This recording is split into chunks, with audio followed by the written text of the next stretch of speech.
Okay. Hi guys. So I want to do a new installment that I'm going to center on movies that I feel are underrated. And today's film that I want to talk about is Bad Times at the El Royale. I watched this movie probably like a year after it came out. It came out in 2018, and I don't think I watched it until late 2018. No, because this came out I think in October, if I remember correctly. Either way, I didn't watch it till probably like a year after it came out. At that point, Once Upon a Time in Hollywood had come out, and I think for me personally, this kind of got lost in a shuffle because it was so similar to, I don't know.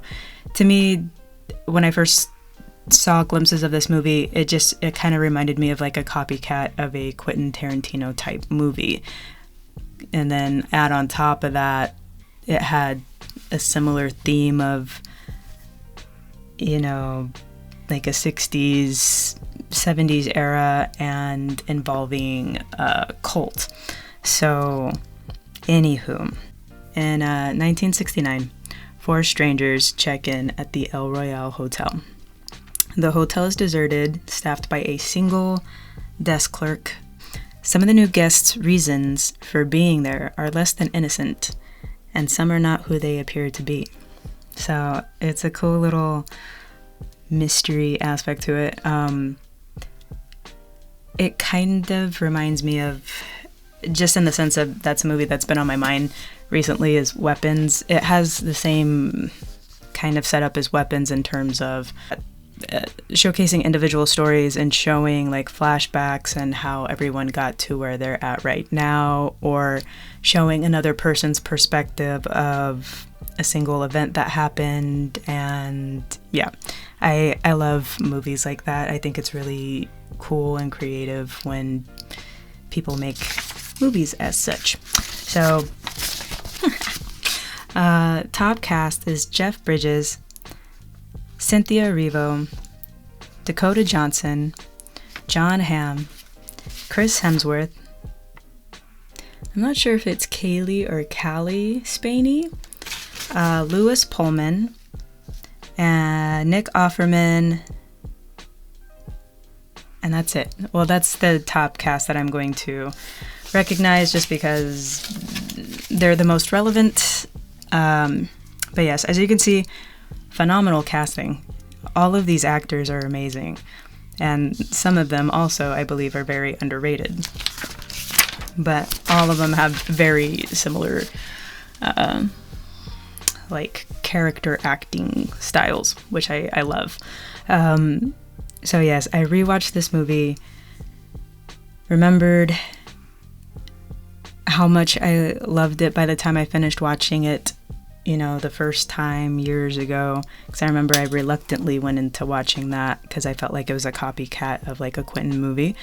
And I remember by the end of it, I loved it. And then rewatching it now, I loved it even more. It's definitely a top favorite for me officially. Yes, I am wearing a Jack Rabbit Slim shirt as I'm talking about Quentin Tarantino. If you know, you know. But yeah,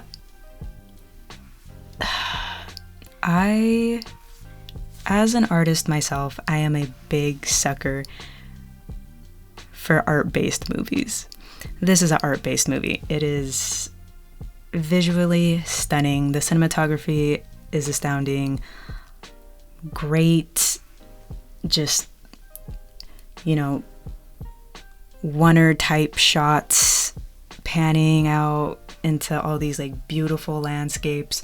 Look, I'm gonna tell you right now, I am a film lover, not a film expert, so I don't always use appropriate terms. If you have terms to suggest for me, feel free to leave them in the comments. But everything that I talk about is just a love for stories and film. But yes, just visually stunning. And on top of that, I love when a film is visually stunning and also has a great story. I was reading through some reviews on IMDb. That is the basis of where I get the majority of my information when I'm looking up things. I've always been an IMDb nerd. So I was looking at some reviews on there and seeing that, people were being very honest about it, because it's like, you're either gonna love this movie or you're gonna hate it. And that's completely accurate. You're either gonna appreciate it for its artistry and the way that they chose to put the story together, or you're gonna hate it and find it confusing, which either way, there's no shame in it. It's understandable. I think a movie like this appeals to somebody like me for the reasons that I just described, because it's just visually stunning and the story is great. It reminds me of watching films of the time that it's set in, like late 60s, early 70s. And I always appreciate when filmmakers make their films subject to the time frame that they're set in and expanding on the tropes that come along with that.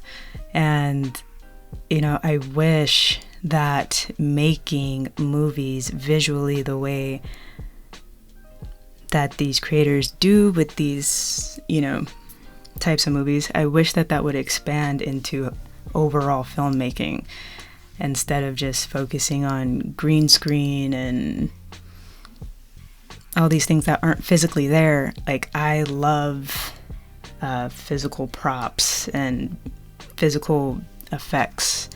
I know that's not the term of the correct term. I'm losing it right now, but it'll come back to me. But you know what I mean? Like, I love an actual set sound stage filled with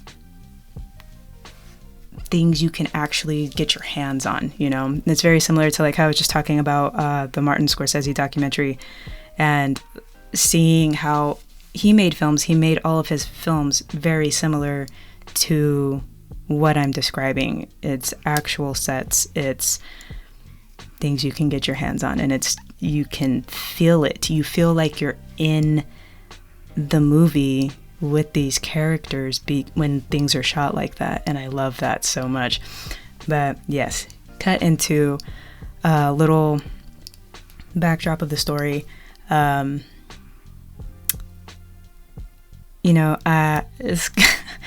would say no spoilers, but I'm just gonna talk about it. So we have Cynthia Erivo and Jeff Bridges starting off as the guests are being introduced to one another or introduced to the setting in general.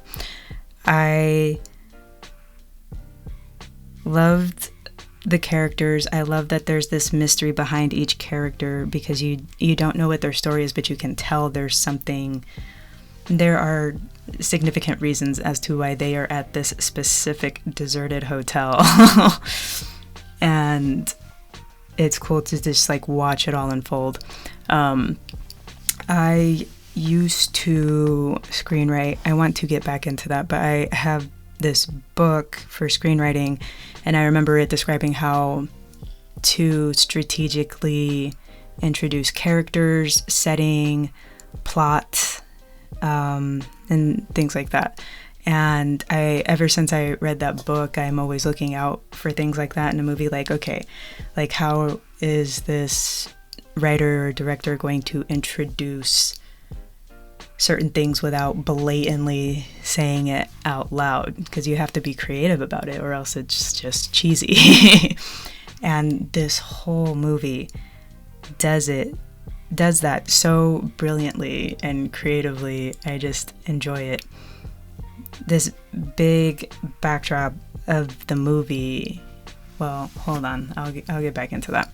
So we're introduced to the characters. We see the desk clerk eventually, as he finally comes out after everyone has rung the bell a million times. Cynthia Erivo's character bangs on the door, gets him to finally come out. John Hamm's character, who I love, I think John Hamm is a great actor, tells him, do the whole spiel, because this hotel is supposed to be set in the middle of or built in the middle of Nevada and California. So there's a theme to it. There's a line going down the middle of the hotel, like a state line, right? So, and you can either choose to stay on the California side or the Nevada side.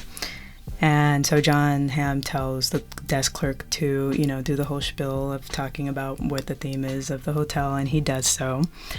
And they ask what the difference is between the rooms. He's like, oh, it's $1 more in California, which, accurate.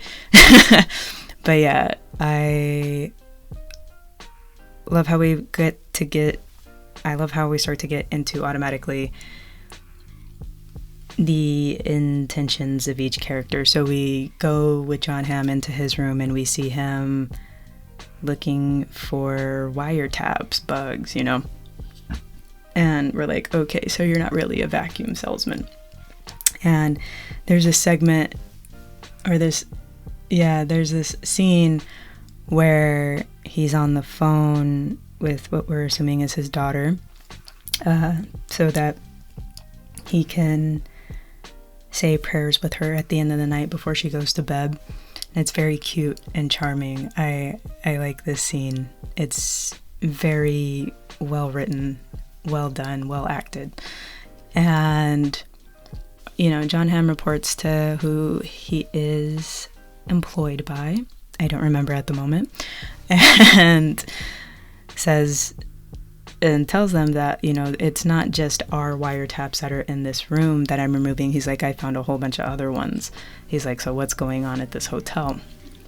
And that's where we get into this super creative backdrop of this hidden tunnel that is, well, I'm going to call it a tunnel, this hidden tunnel that is behind all of these hotel rooms, and it's like two-way mirror. You can see inside of each person's room,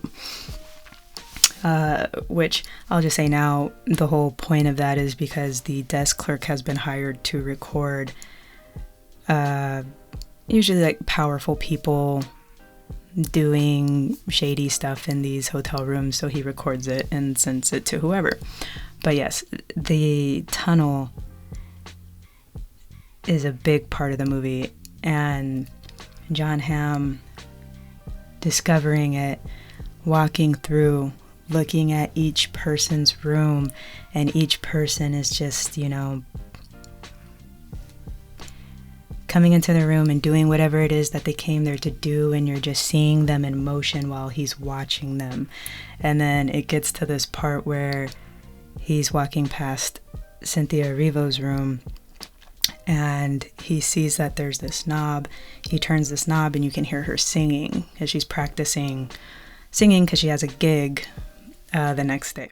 Break away, I think you're gonna stay.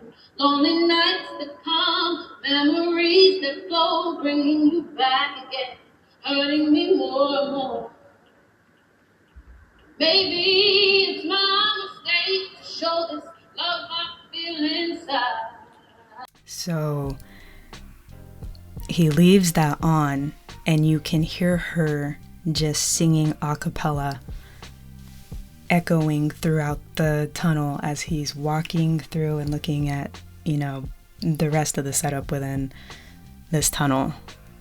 And it's just, it's cool. It's that echoing of her voice.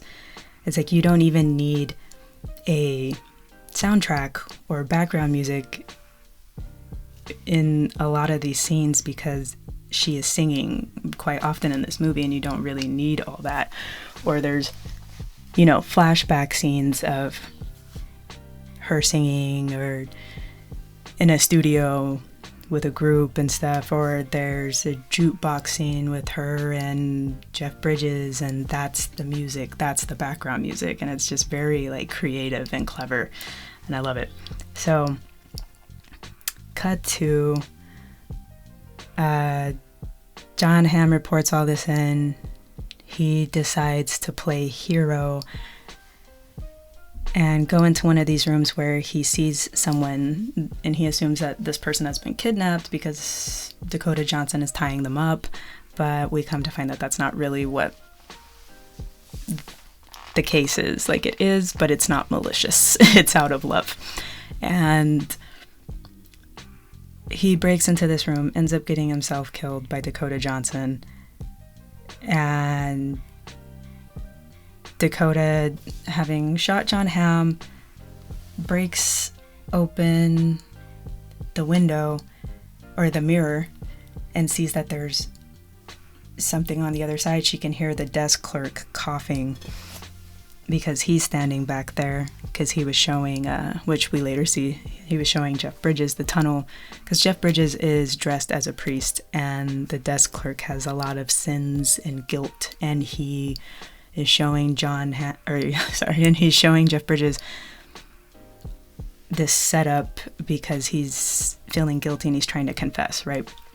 So then we get into Jeff Bridges and Cynthia Erivo, who they have such great chemistry. They are partnered up a lot in this film. All right, this is gonna switch to single camera because I'm out of storage. But yes, Jeff Bridges and Cynthia Erivo have great chemistry together, and I love watching their scenes. They did a phenomenal job with that pairing. And they have this moment where Cynthia sees that he is spiking her drink, and she hits him on the head with a bottle and runs out of the hotel, which is just a great cinematic shot in general. I remember that's a big reason as to why I was attracted to the film in the first place. But yeah. But yeah, it's a great shot. Eventually Jeff explains to her his story, and we get into his backstory. And I love the way that we go into everybody's backstory. It's very short and straight to the point for everybody, and it easily ties into everything that's going on, and it's brilliant. It really is brilliant. But we get into his backstory. He tells her that him and his brother, stole some money. His brother ended up getting killed. He ended up going to jail for it for like 15 years, I think, and 10 to 15 years. During this time, while he's in prison, he starts to have issues with his memory. I'm not sure if they explain if it's like Alzheimer's or if he has a tumor, but half the time he can't remember where he's at or what his name is. But his mission is to go and finish this job that he started with his brother. And he tells Cynthia Erivo that, he was trying to drug her so that he wouldn't have to hurt her, because he thinks that he got the room number wrong and that the money that they stole is in her room. So they come up with an agreement that he is going to split the money with her if she can help him with retrieving the money, because they see that all these things are going on inside. John Hamm's character has been killed, and they come to the conclusion that he was a cop, and then they're putting everything together. But yeah, I'm sure he ends up telling her about the tunnel. I don't think we see that on screen, but she's just they're both very aware of the situation that they're in. So Cynthia's in the room with Jeff. He's hiding between two beds, undoing the floorboards as she's singing. Dakota Johnson's character is wondering where everyone else is at. She's looking for the priest, doesn't see him, but she walks by that room and sees that Cynthia Erivo is just in there singing. And again, just a lovely shot of that happening. And it's clever. She's clapping as he's hammering so that, no one else can hear like what's going on. Dakota Johnson, her backstory is, to me, very heartbreaking. She was just trying to rescue her sister from a cult. This cult is run by Chris Hemsworth's character, which, I'm sorry, I'm not a big Chris Hemsworth fan, but rewatching this, I'm like, Chris Hemsworth did a great job in this role. I think it's, aside from him being able to hide behind some prosthetics in that newer installment of Mad Max, I think he did great in that too. This is also great. These are my two favorite performances of his, period. Aside from Thor, but also I think Thor, from the second one on up, it's just him being him, which I think they did a good job of showcasing that, because it was more funny and entertaining and natural for him. But anywho, Dakota's been taking care of her sister since they were kids. It seems that their father was abusive in ways I can't even imagine, and she was always protecting her sister from that. And we see her sister's backstory. She runs into Chris Hemsworth on the beach, and it's a very short, brief, simple way of showing, she's joined this cult and she's going around. They show flashes of her with a knife in her hand and blood, so insinuating that she's killed people, very similar to like a Manson family dynamic. Dakota kidnapped her, rescued her from this cult, brought her to the hotel. The sister ends up having a moment to herself where she can call Chris. So Chris and some of the crew come to the hotel and get into trying to play games, and Chris Hemsworth character likes to try and be, well, he is a manipulator, but he likes to play a lot of mind games, and he likes to play actual games with people, and he's doing that while trying to figure out where this money came from. He's got everybody tied up, so he's like, where's this money come from? He's like, I know you're not really a priest, this, that, and the other. And I love when we get to this ending part of the movie, because Cynthia Erivo's character calls him out on his bullshit, telling him she sees right through him. She is not playing his games. She knows men like him that just like to talk and, listen to the sound of their own voice, make up their own rules for things just so that they can manipulate people in life to their own liking, right? And Chris Hemsworth's character gets all quiet because she's right, and he got completely called out. So after this, we're just getting into all these things. Dakota Johnson's character gets killed, and her showing her last visions of like looking at her sister and doing a flashback of looking at her sister when they're little, and it's sad. But everybody ends up fighting back, and the hotel is also catching on fire. Cynthia Erivo encourages the desk clerk to help, but he's like, I can't kill any more people. And we see where his issues with his sins are coming out, and it does a flashback of showing him, in the service, and he's shooting people, and he's killed a whole bunch of people, and we're seeing where that guilt comes from. But he finally snaps out of it. He grabs a gun. He's, I don't promote stuff like that, but dude, he's such a boss in this scene, and he just like knocks out all the bad guys. Unfortunately, Dakota Johnson's sister in the movie stabs him, and he loses his life. But even though he finds out that Jeff Bridges' character isn't really a priest, Jeff Bridges still asks him, like, is there any sins you want to confess, and this and that, and like helps him in his passing, which is very sweet. And we end up with just Jeff Bridges and Cynthia Erivo at the end. We see an ending shot of Jeff Bridges walking into a casino, I think in Reno, and sits in the audience. Cynthia Erivo's character looks out, sees him sitting there, and he's there for her performance for that night, and that's where the movie ends. And it's great. I really love this movie. I think they did a great job with it.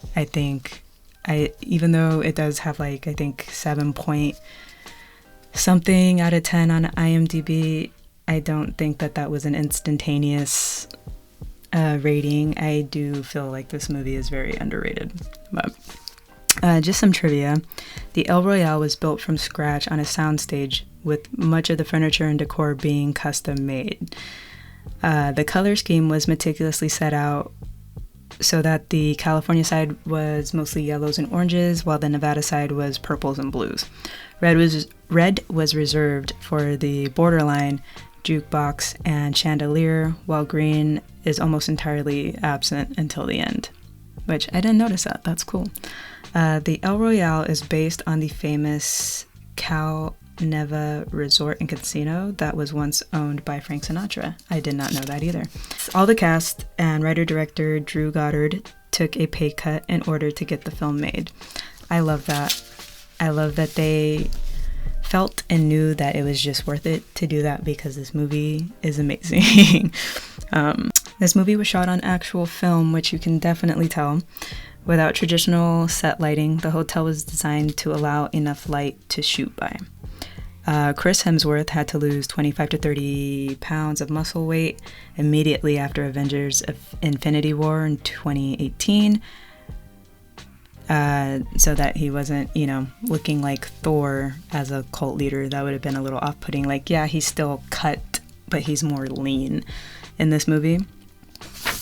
Said Drew Goddard's process of selling the script was under heavy secrecy, only sending it to top studio execs, potential buyers, and potential buyers had to read it on a table and then return it when finished. I'm like, that's cool.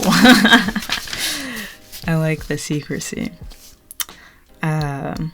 Jeff Bridges was Drew Goddard's first choice for the part of Father Flynn.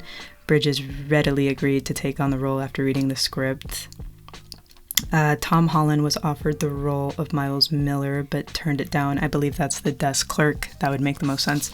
I could see him in that role also, but I works either way.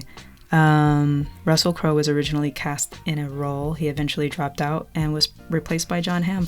I think that's a better option, to be honest. Although I could see Russell Crowe in that role that John Hamm plays. I like John Hamm in that role a lot better. But yes, I also want to just shout out, we got 2 great Nepo baby actors in this movie, is Dakota Johnson and Lewis Pullman, which I think is interesting because like 2 years later, Dakota Johnson did that movie High Note, and Bill Pullman plays her dad, and Bill Pullman in real life is Lewis Pullman's dad. So yeah, I thought that was cool. So when Emily, Dakota Johnson, has to choose a color for the roulette wheel, she chooses red, a reference to an earlier scene where she lies on the floor and is told not to touch her wound, and is told the next time you want to get smart, you look down at all that red and think twice. This was a scene when she was little and her father had just hurt her. There was no pre-recorded soundtrack, so all of Cynthia Erivo's singing in the film is real. I love that. For the lengthy tracking shot scene behind the hotel mirrors, Erivo had to perform Try a Little Tenderness 27 times. That's rough, dude. I mean, I can't imagine. But if anybody can do it, it's her. She is phenomenal in this film. Chris Hemsworth's character, Billy Lee, is loosely based on Charles Manson.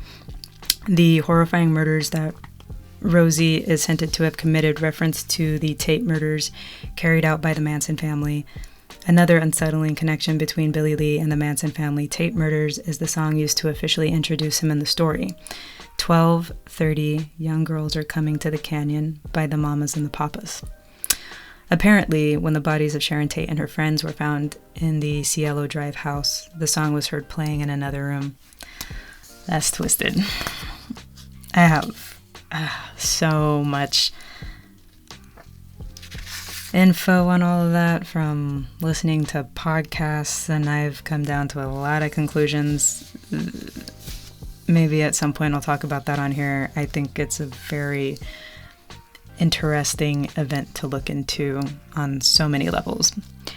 But yeah, I mean, cut to Once Upon a Time in Hollywood comes out a year after Bad Times at the El Royale.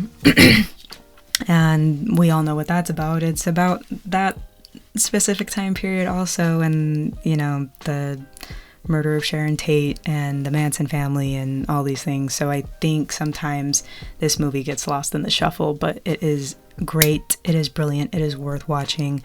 If you haven't seen it before and I haven't completely ruined it for you, definitely check it out. But I think this is a great first installment for movies I feel are underrated. And that is my conclusion. Thank you for watching and thank you for listening. And I will catch you next time.